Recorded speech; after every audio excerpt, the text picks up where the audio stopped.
Welcome to another video from Gweilo 60. Today, as you can tell, we're going to be talking about religion in China. This is one of the two churches in Nanning City. Nanning City has 7 million people and 2 churches. Yes, so 3.5 million people per church. Wow, they're really into religion here, I'm telling you. See, religion is frowned upon. Well, no, it isn't frowned upon by the Chinese government. They have freedom of religion in China, just like they do in Canada, the United States, you know, most Western European countries. The only difference is that the Chinese government doesn't allow preaching, okay, or recruiting into the religion. So when you see Jehovah Witnesses coming to your door in Canada, you're not going to see that in China, because as soon as the Chinese government gets a whiff of that, poof, they're kicked out of the country. I know actually some Jehovah Witnesses that do come over to China under the radar and preach their religion. You see, the government is wary, I guess is the word, of organized religion here in China. The reason is, once you get indoctrinated into a religion, a Christian religion, well, then that church has some influence over the way that you think, your morality, and if they have influence over the way that you think, well, the Chinese government thinks that's a bad thing, especially when you get into religions like Christian religion. How does that go? If you're not saved, you're going to hell. So it's a negative thing, you know, so it's more or less trying to, I'm not sure what the correct word would be, scare people into believing in their religion. Same thing with Islam. If you don't believe in their religion, you're an infidel and you should be killed. That's the short story. But the Chinese government does like Buddhism. Buddhism's a good religion. Taoism's a good religion.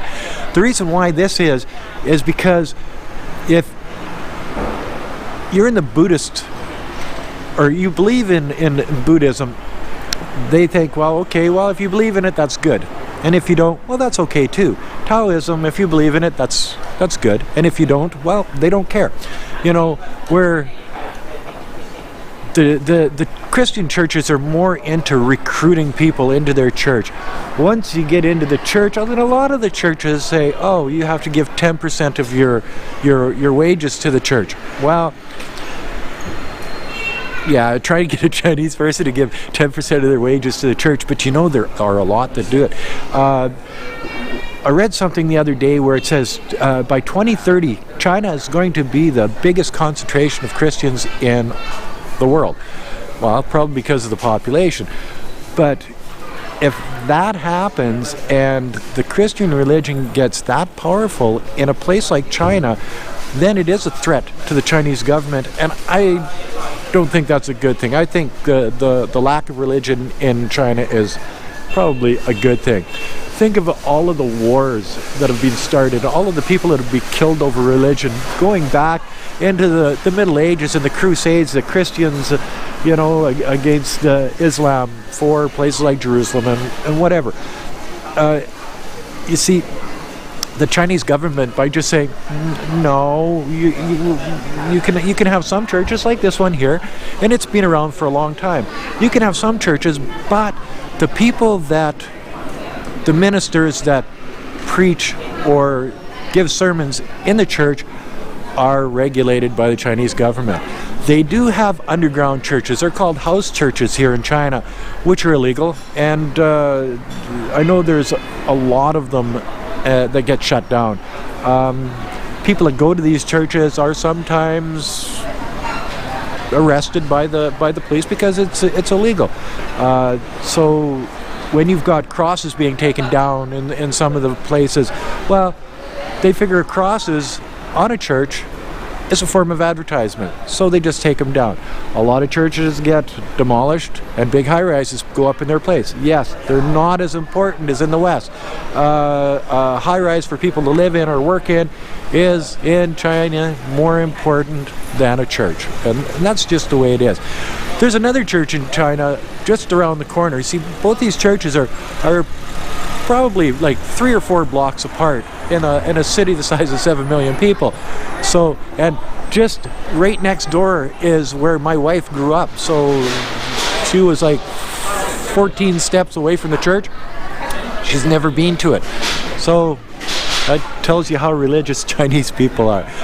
So here I'm standing in front of church number 2 in Nanning. So this is a smaller of the 2 churches. I'm not sure which one's older, which one's newer, but yes, that's it. 2 churches for the city of Nanning. Why? There are Westerners that come to China just to promote their religion, and I'm sure that they're financed by their churches in the West, coming over to indoctrinate the heathen Chinese into their religion, to save them. Yes, you're saved now. If you believe in our religion, and you become a Christian, you believe in our God, well, then you're saved and you're not going to hell.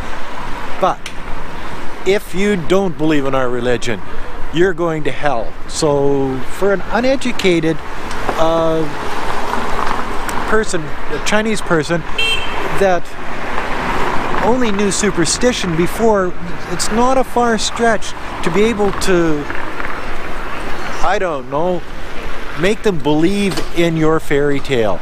So in China, you know, the Chinese government just doesn't like that, and they know there's people that are easily influenced into believing things in China because of the lack of education, especially the older folk, you know, or the rural people. So this is another reason why China just does not like religion. There's a reason why the Chinese government says religion is bad, organized religion is bad, because it can sway the masses in how they think, what they think, and the people that are swaying them are the preachers behind the pulpits of these churches. That's why China doesn't like churches. And that's another video from Gweilo 60. If you like this video, as always, like, comment, subscribe, push that share button. Thanks for watching. Bye now.